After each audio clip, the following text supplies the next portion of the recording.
आलोक जी और उनकी पत्नी उषा की सरकारी नौकरी थी।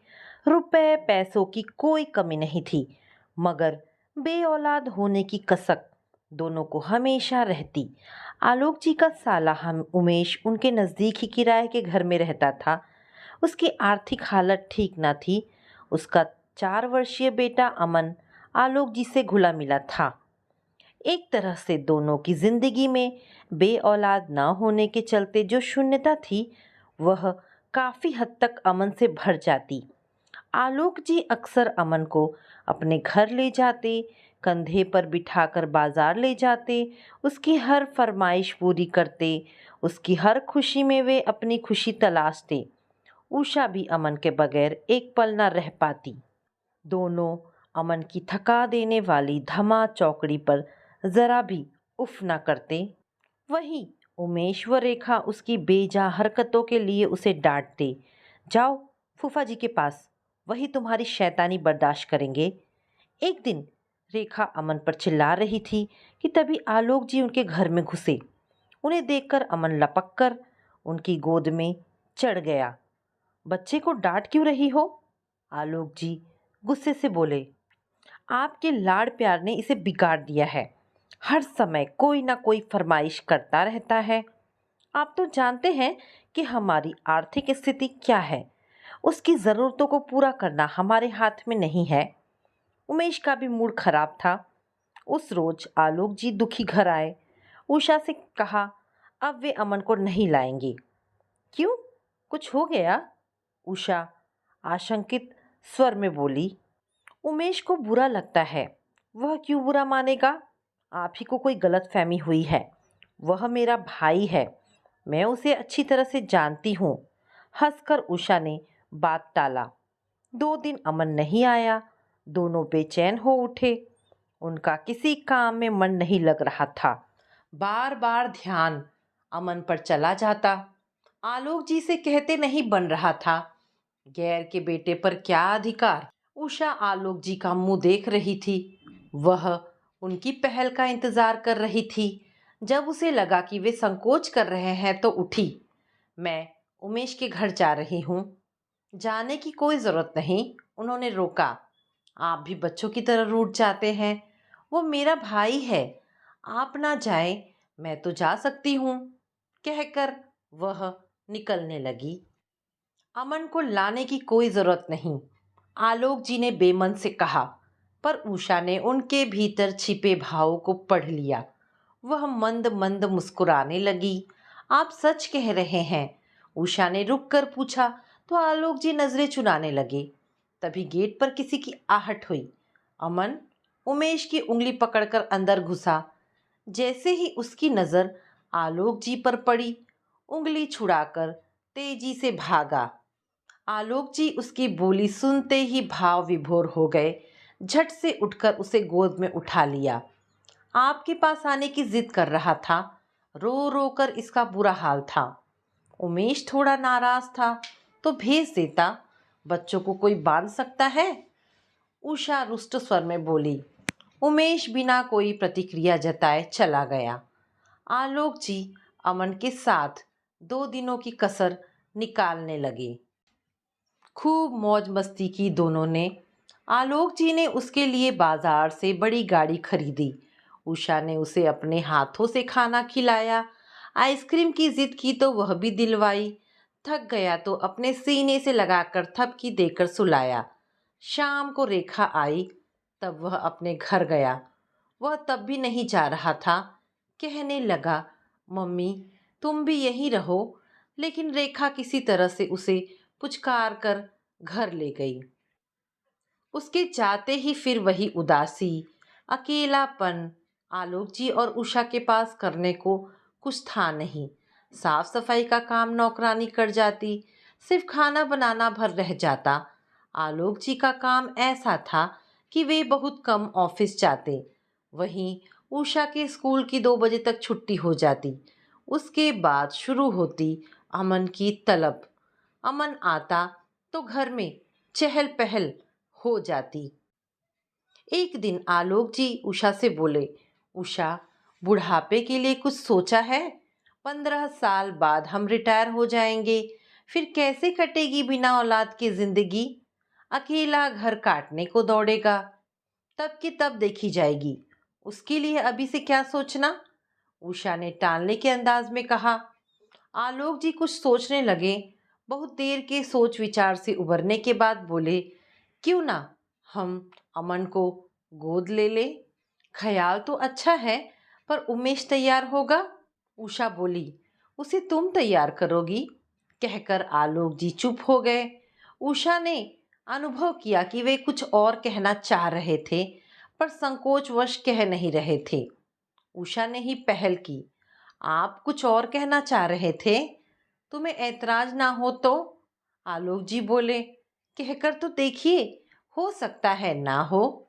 उषा मुस्कुराई, क्यों ना उमेश सपरिवार यहीं आकर रहे? इतना बड़ा घर है, सब मिलजुल कर रहेंगे तो अकेलापन खलेगा नहीं। आलोक जी का प्रस्ताव उषा को जच गया। वैसे भी अमन को गोद लेने पर मकान उन्हीं लोगों का होगा। रुपया पैसा क्या कोई अपने साथ लेकर जाएगा? एक दिन मौका पाकर उषा ने उमेश से अपने मन की बात कही। उमेश तो यही चाहता था, इसी बहाने उसे रहने का स्थायी ठिकाना मिल जाएगा, साथ में दोनों का लाखों का बैंक बैलेंस। थोड़ी नानुकुर के बाद उमेश सपरिवार आकर रहने लगा। घर की रौनक बढ़ गई। घर संभालने का काम रेखा के कंधों पर आ गया। आलोक जी उषा नौकरी पर चले जाते तो रेखा ही घर का सारा काम निपटाती। उन्हें समय पर खाना पीना मिल जाता, साथ में मन बहलाने के लिए अमन की धमा चौकड़ी। आलोक जी ने अमन की हर ज़रूरतें पूरी की। शहर के अच्छे स्कूल में नाम लिखवाया। जिस चीज़ की जिद करता, चाहे कितनी ही महंगी हो, जरूर दिलवाते। उमेश के रहते हुए 6 महीने से ज़्यादा हो गए। एक रात आलोक जी और उषा ने फैसला लिया कि जो काम कल करना है उसे अभी करने में क्या हर्ज है। लिहाजा आपसी सलाह से अमन को गोद लेने के फैसले को एक दिन दोनों ने मूर्त रूप दे दिया। एडॉप्शन के बाद एक शानदार पार्टी दी। पार्टी में उन्होंने अपने सारे रिश्तेदारों और दोस्तों को बुलाया। उनका सगा भाई मनोहर भी आया। वह आलोक जी के इस एडॉप्शन से खुश नहीं था, सो अपनी नाखुशी जाहिर करने में उसने कोई कसर नहीं छोड़ी। आलोक जी शुरू से अपनी पत्नी की ही सुनते आए थे। इसकी सबसे बड़ी वजह थी कि ससुराल के बगल में उनका स्थायी घर का होना। मनोहर का दोष ये था कि वह एक नंबर का धूर्त और चालबाज था। इसी वजह से आलोक जी उसको पसंद नहीं करते। उस रोज वह बिना खाए पिए चला गया। लोगों की नाराजगी से बेखबर आलोक जी अपने में खोए रहे। एडॉप्शन के बाद जब उमेश आलोक जी के बल पर आर्थिक रूप से सुदृढ़ हो गया, तो अपने काम धंधे से लापरवाह हो गया। आलसी तो वह शुरू से था, फिर जब बिना मेहनत के मिले तो कोई क्यों हाथ पांव मारे। वैसे भी व्यवसाय में अनिश्चितता तो बनी रहती है। कुछ महीनों बाद उमेश दुकान बंद करके घर पर ही रहने लगा। आलोक जी चुप रहते, मगर उषा बहन होने के नाते उमेश को डांट डपट देती। धीरे धीरे आलोक जी को भी उसकी बेकारी खलने लगी। वे भी मुखर होने लगे। इन्हीं सब वजहों से महीने में एकाध बार दोनों में अनबन हो जाती। एक दिन अचानक उषा को दिल का दौरा पड़ गया। 2 दिन अस्पताल में रहने के बाद वह चल बसी। आलोक जी का दिल टूट गया। वे गहरी वेदना में डूब गए। उस समय अमन ना होता तो वे निश्चय ही जीने की आस छोड़ देते। अमन कॉलेज में पहुंच गया तो बाइक की जिद करने लगा। आलोक जी ने उसे तुरंत बाइक खरीदवा दी।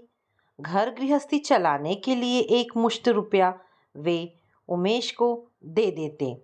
उमेश उन पैसों में से अपने महीने का खर्च निकाल लेता। एक दिन आलोक जी ने पूछा, जितना तुम्हें देते हैं तुम सब खर्च कर देते हो, क्या कुछ बचता नहीं? उमेश को आलोक जी का पूछना नागवार लगा। ऐंठ कर बोला, बचता तो आपको नहीं दे देता। नहीं देते इसलिए पूछ रहा हूँ। आलोक जी बोले। रेखा के कानों में दोनों के बातचीत पड़ रहे थे।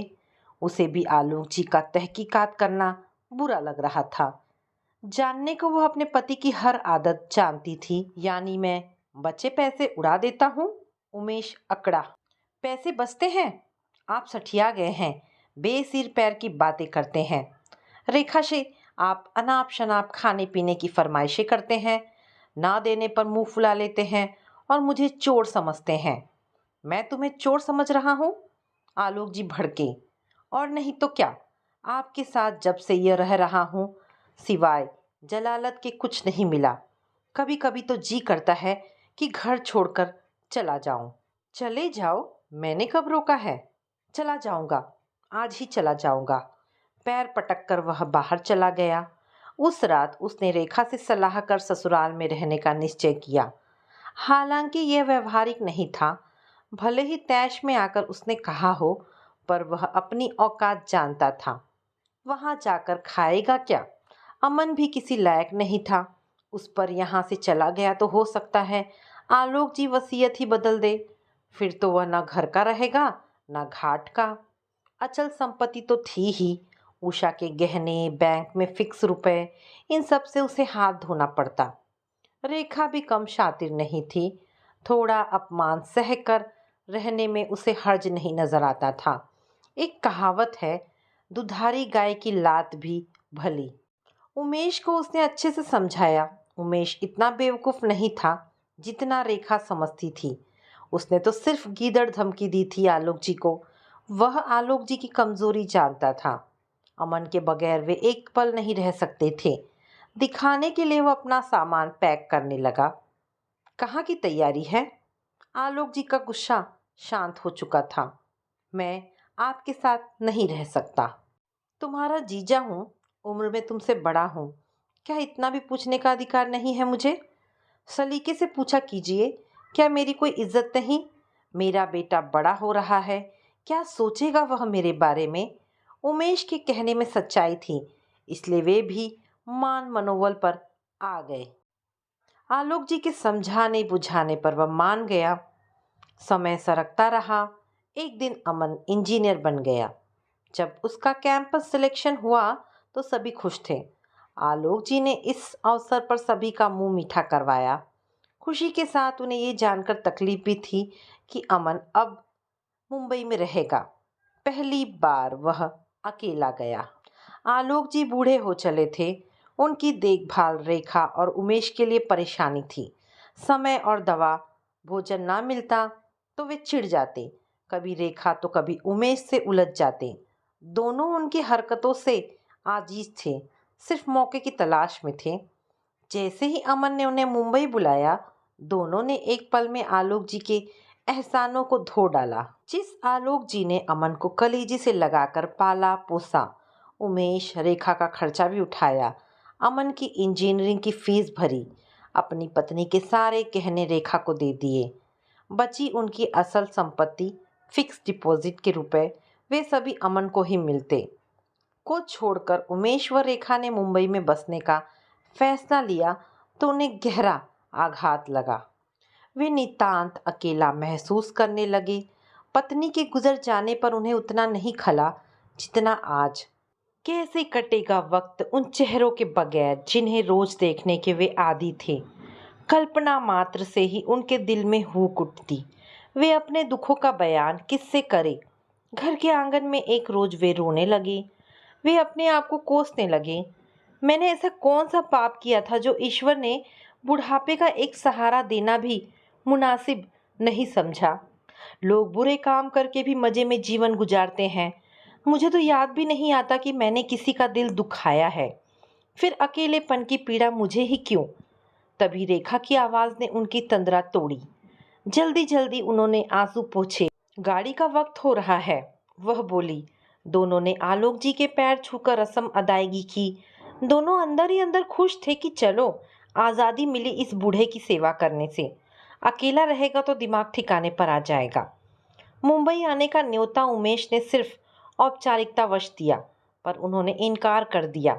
इस बुढ़ापे में परदेश में बसने की क्या तुक? यहाँ तो लोग मुझे जानते हैं, वहाँ कौन पहचानेगा? आलोक जी के इस कथन पर दोनों की जान छूटी।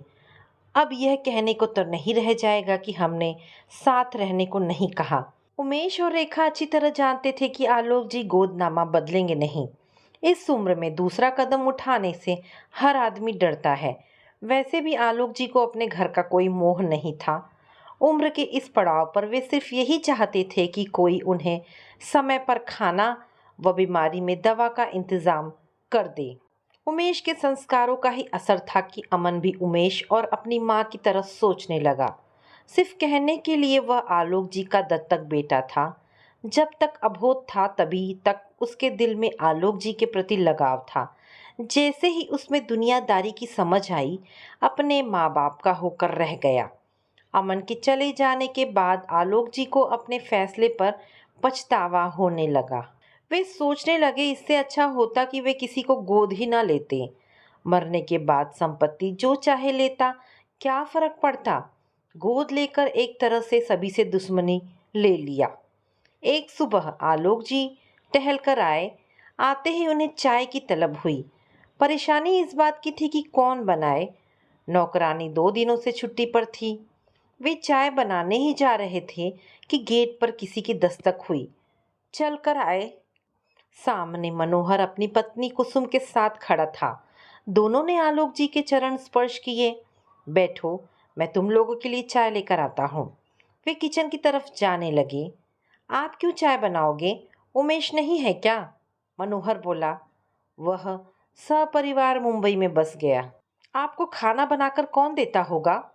नौकरानी है, वही सुबह शाम खाना बनाती है। मनोहर को अपने रिश्ते की अहमियत दिखाने का अच्छा मौका मिला। तुरंत अपनी पत्नी कुसुम को चाय नाश्ता बनाने का आदेश दिया। आलोक जी मना करते रहे मगर मनोहर ने रिश्ते की दुहाई देकर उन्हें कुछ नहीं करने दिया। इस बीच उनके कान भरता रहा। अमन को गोद लेने से क्या फायदा जब बुढ़ापे में अपने ही हाथ से खाना बनाना है। मनोहर बोला, ऐसी बात नहीं है, वह मुझे भी ले जाना चाहता था। आलोक जी ने सफाई दी। सिर्फ कहने को। वो जानता है कि आप अपना घर शहर छोड़कर जाने वाले नहीं। अमन तक तो ठीक था, उमेश क्यों चला गया? अमन को खाने पीने की तकलीफ थी। शादी कर देते और खुद आपके पास रहते। मनोहर को लगा कि तीर निशाने पर लगा है तो आगे बोला, आपकी करोड़ों की अचल संपत्ति का मालिक उमेश का बेटा ही तो है। क्या उसका फायदा उमेश को नहीं मिलेगा? ऐसे में क्या उमेश और रेखा का फर्ज नहीं बनता कि मृत्यु पर्यंत आपकी सेवा करे? मनोहर की बात ठीक थी। कल तक जिस मनोहर से उन्हें चिढ़ थी, आज अचानक उसकी कही बातें उन्हें सही लगने लगी। उस रोज मनोहर दिन भर वही रहा। मनोहर ने भरसक अमन के खिलाफ आलोक जी को भड़काया। आलोक जी सुनते रहे। उनके दिल में अमन को लेकर कोई मलाल नहीं था। तो भी क्या उमेश का कोई फर्ज नहीं बनता? इस बीच कुसुम ने घर की साफ सफाई की, आलोक जी के गंदे कपड़े धोए। घर में जिन चीजों की कमी थी उन्हें मनोहर ने अपने रुपयों से खरीदकर घर में रख दिया। रोजाना के लिए कुछ नाश्ते का सामान बनाकर रख दिया ताकि सुबह सुबह उन्हें खाली पेट देर तक न रहना पड़े। जाते जाते रात का खाना भी बना दिया। एक तरह से मनोहर और उसकी पत्नी कुसुम ने आलोक जी को खून का लगाव दिखाने में अपनी तरफ से कोई कसर नहीं छोड़ी। जाते जाते मनोहर ने अक्सर आने का आलोक जी को आश्वासन दिया। आलोक जी लेटे लेटे सोचने लगे, अच्छा होता अगर वे अनाथालय से कोई बच्चा गोद ले लेते। कम से कम एक बच्चे का तो जीवन सुधर जाता। करीबी संबंधी को गोद लेकर उन्हें क्या मिला? अमन तब तक उनका दुलारा रहा जब तक उसे उनकी जरूरत थी। जैसे ही अपने पैरों पर खड़ा हुआ, अपने माँ बाप का हो गया। आज की तारीख में उसको मेरी जरूरत नहीं, तभी तो बेगानों जैसा व्यवहार करने लगा। सोचते सोचते कब उनकी आंख लग गई, उन्हें पता ही नहीं चला। अगली सुबह एक ठोस नतीजे के साथ फोन करके उन्होंने अपने वकील को बुलाया। क्या एडॉप्शन पेपर्स बदल सकता है? एकाएक उनके फैसले से वकील को भी आश्चर्य हुआ। ये तो नहीं हो सकता, पर आप ऐसा चाहते क्यों हैं? वकील ने सवाल किया। आलोक जी ने सारी सच्चाई बयां कर दिया। आप ही बताइए, अमन को मैंने अपना बेटा माना, बदले में उसने मुझे क्या समझा? वह अच्छी तरह जानता है कि मैंने उसके लिए क्या कुछ नहीं किया। इस पर उसने मेरी उपेक्षा की। क्यों? या तो उसे मेरी अब ज़रूरत नहीं, या फिर वह यह सोचकर बैठा है कि भावनात्मक रूप से जुड़े होने के नाते मैं उसके खिलाफ कोई एक्शन नहीं लूँगा। कुछ सोचकर वकील बोला, आप चाहेंगे तो वसीयत बदल सकते हैं और अमन को कुछ भी ना दें। आप वसीयत बदल दीजिए ताकि उसे सबक मिले। इस तरह मुझे भी अपनी गलती सुधारने का मौका मिलेगा। वकील ने वही किया जो आलोक जी चाहते थे, यानी वसीयत बदलवा दी। ये खबर किसी को कानो कान ना लगी। मनोहर जब भी आता यही रट लगाता कि आप गोदनामा बदल दें। मैं आपका सगा भाई हूँ, जब तक जिंदा रहूंगा आपकी सेवा करता रहूंगा। आपकी संपत्ति गैर को मिले ये बड़ी शर्म की बात होगी। आलोक जी उसका मन टटोलने की नीयत से बोले, क्या तुम लालच में मेरी सेवा करोगे? नहीं भैया, ऐसी बात नहीं है। मनोहर सकपकाया। मैं सिर्फ आपको राय दे रहा हूँ। खुद गर्ज को देने से क्या फायदा? उमेश को देकर आपने देख लिया। तुम मुझे खून के रिश्ते का वास्ता दे रहे हो। मान लिया जाए कि मैं तुम्हें फूटी कौड़ी भी ना दूं, तो भी क्या तुम मेरी ऐसी ही देखभाल करते रहोगे? मनोहर ने बेमन से हामी भर तो दी, मगर आलोक जी उसे अच्छी तरह से जानते थे कि उसके मन में क्या है। एक दिन आलोक जी अकेले पेंशन लेकर लौट रहे थे। रिक्शे से गिर पड़े। कमर की हड्डी टूट गई। किसी तरह कुछ हमदर्द लोगों की सहायता से अस्पताल ले जाए गए, जहां उनको प्लास्टर लगा। 1 महीने से ज्यादा तक वे किसी काम के नहीं रहे। उमेश को खबर दी तो वह भी नहीं आया। अमन को दिक्कत होगी, बहाना बना दिया। अमन तो कहीं भी खा पी सकता था, पर वे कैसे रहेंगे, वह भी इस हालत में? उसने ये नहीं सोचा। नौकरानी ही उन्हें डंडे के सहारे उठाती बिठाती, उनकी देखभाल करती व खाना बना कर देती। बुढ़ापे का शरीर एक बार झटका तो उबर ना सका। एक सुबह मतलबी दुनिया में उन्होंने अंतिम सांस ली। उस समय उनके पास कोई नहीं था। मौत की खबर लगी तो मनोहर भी भागे भागे आया। उस समय सगे में वही था। आलोक जी का एक और साला अभय भी आ चुका था। मनोहर भाई का क्रियाक्रम करने का इंतजाम करने लगा। उसे ऐसा करते देख अभय बोला, आपको परेशान होने की कोई जरूरत नहीं है। उनका दत्तक बेटा अमन मुंबई से चल चुका है। बेटा? कैसा बेटा? उनकी कोई औलाद नहीं थी। मनोहर बोला, आप अच्छी तरह जानते हैं कि उन्होंने अमन को गोद लिया है। कानूनन वही उनका बेटा है। अभय को क्रोध आया। मैं किसी अमन को नहीं जानता। मैं उनका क्रियाक्रम करूंगा, क्योंकि वे मेरे सगे भाई थे। उन पर हमारा हक है। इससे हमें कोई नहीं रोक सकता। मनोहर आलोक जी के शरीर पर से कपड़ा हटाने लगा। अपनी हद में रहिए, वरना मुझे पुलिस बुलानी पड़ेगी। पुलिस? वह क्या करेगी? हमने इनकी हत्या तो नहीं की है जो लाश चोरी से जलाने जा रहे हैं। भाई का क्रियाक्रम भाई नहीं करेगा तो कौन करेगा? मनोहर ने भी उसी अंदाज में जवाब दिया। जब मनोहर नहीं माना तो अभय ने थाने में जाकर शिकायत की। पुलिस मामले की तहकीकात में जुट गई। उनका कोई बेटा नहीं था। मनोहर बोला, क्या ये सच है? थानेदार ने अभय से पूछा। हाँ, पर उन्होंने अपने साले के बेटे अमन को बकायदा गोद लिया था। गोदनामा कोर्ट में रजिस्टर है। क्या आप मुझे वे कागजात दिखा सकते हैं? क्यों नहीं, परंतु आपको 1-2 दिन इंतजार करना होगा। कागज उन्हीं के पास है। थानेदार को अभय की बात में सच्चाई नजर आई। लाश का क्रियाक्रम उनके आने तक रुक गया। प्लेन से आने में उमेश, रेखा व अमन को ज्यादा समय नहीं लगा। मनोहर तो जानता ही था कि आलोक जी ने अमन को गोद लिया था, मगर जिस तरह से उसने जल्दबाजी की वह सबकी समझ से परे था। अंतिम संस्कार करने के बाद जब सब लौटे तो रेखा आलोक जी के फोटो के सामने आंसू बहाते हुए बोली, कितना तो कहा था मुंबई चलिए, पर नहीं गए। कहने लगे इसी शहर से ना जाने कितनी यादें जुड़ी है।